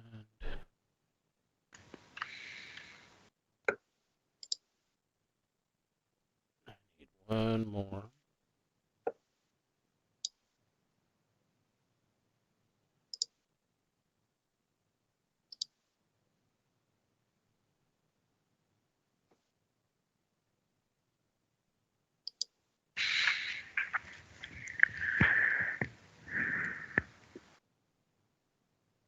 Why am I not? Oh.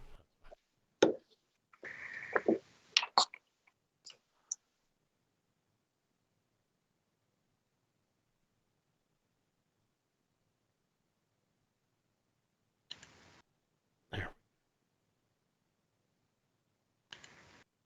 That'll work.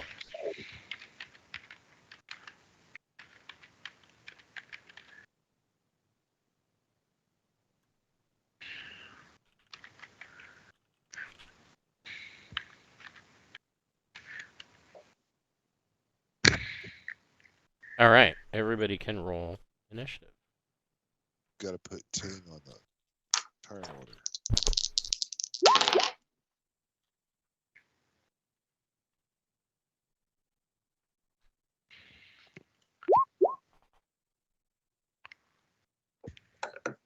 Can you add Ting to the turn order, Oh. please?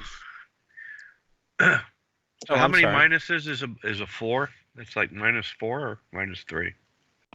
It would be -4. You take average -8, Okay. minus or +8, and that the effect I is. was staring out the window, not paying any attention.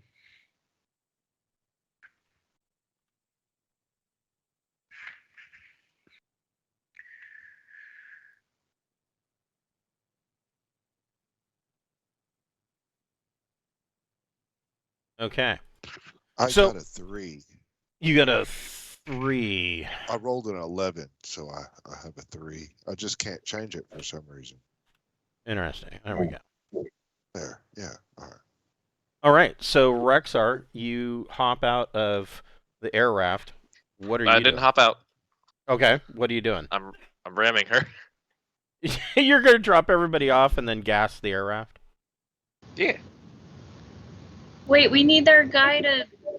So, I thought that he would get to try and explain first before. All right, damn it. Well, I mean, did you want Do Lemuel? it. Just run her over. Did you want just- Lemuel to go up Okay. and talk to her first?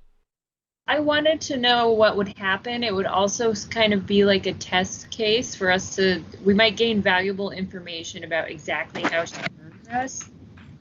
You know, I just. Fine, we'll wait. Okay. I'll. Knocking her down first will be efficient for shooting her. So you, Rexar's sitting there revving the engine of the of the air raft, and Lemuel goes up, and moves ahead. But when he talks, his voice is different. I feel like my gun's already trained on her. I wouldn't have been smart enough to aim at him, but I'm already pointing my gun at her, even though it's not my turn. He speaks and he says, "Dr. Jolly, you know I am the Immortal Protector." What? And when he turns around, he no longer has the glasses, and you can tell that Lemuel is some kind of android. That's it, ramming them both.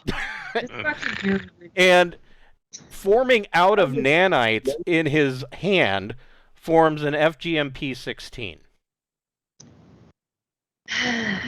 Well, everyone was right and I was wrong, but that certainly was interesting, wasn't it?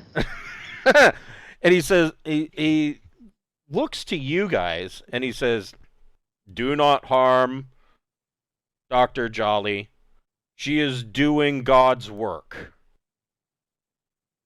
And Archon Dreek is kind of freaking out. And Archon Dreek says, "Well, if you are the Immortal Protector, but why must I be sacrificed?" "Because you have what she needs in order to possibly save Newman." And with that, Jolly, you see little cords come out of her fingertips and go into Archon Drake's neck. Do we have an EMP? I have one left. I have EMP Well, grenades. An EMP would, I mean, if he's nano, it would stop it. This is so interesting. I don't know. No, but I'd rather see a nano smear on the sand myself. Because then we know we've stopped whatever the nefarious plan is. With a name like the Immortal Protector, that's a hell of a fight. So Rexar is down for that. We might be battling like they're Jesus. That's And Jesus essentially. died. Then we'll lose, won't we? I don't know. No, Jesus died. We got this. Yeah, but then he gets resurrected. Like, I don't think there's a And limit. then we'll kill him again. Shit, I don't know. Okay. Hold I on. think- Maybe we should ask though. We should Maybe we blow should them ask. up. That's Corey saying that, not Rexar. But maybe we should ask.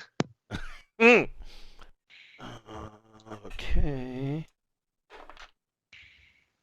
What if they like beam off into the sunset and really do save that planet because we didn't interfere? That'd be crazy. So Rexar, Unless they promise to be our haven and join the kingdom, what do I care? Oh, that's true. Yeah. Like, I don't care about. I don't want this to spread, and so think of all of the doors that will not be knocked on if we just glass them right now. There won't be any. Would you like to hear about the cult of the crushing wave? We'll be sparing people all of that annoyance if we just shut her down. We ought to just annihilate the three of them and let the fate sort them out. Well, those EMP grenades are on my belt loop, and I'm not paying a lot of attention. So, Rexar, someone grab one and throw it. I'm thinking. Why would the savior android be a ginger? Ask yourself. It wouldn't. That's the point. It's not a savior. While revving the car, I'll say, Robot Man, what do you mean by save the planet? So he tells you that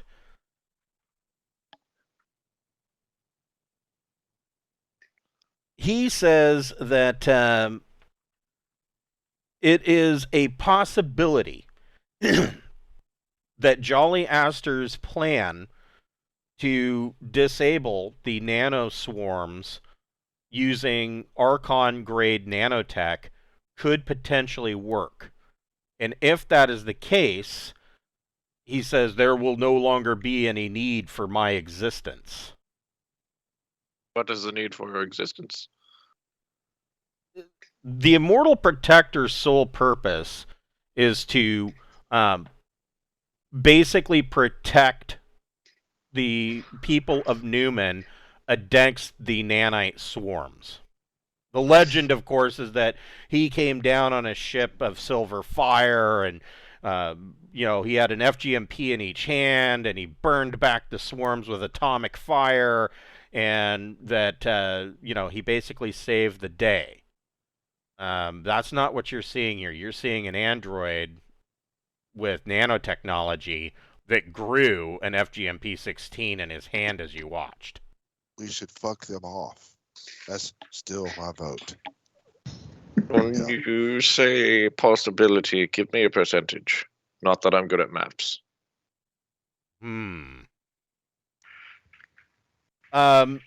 He answers honestly.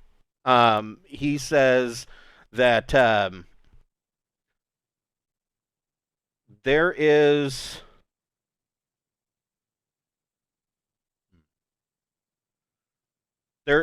a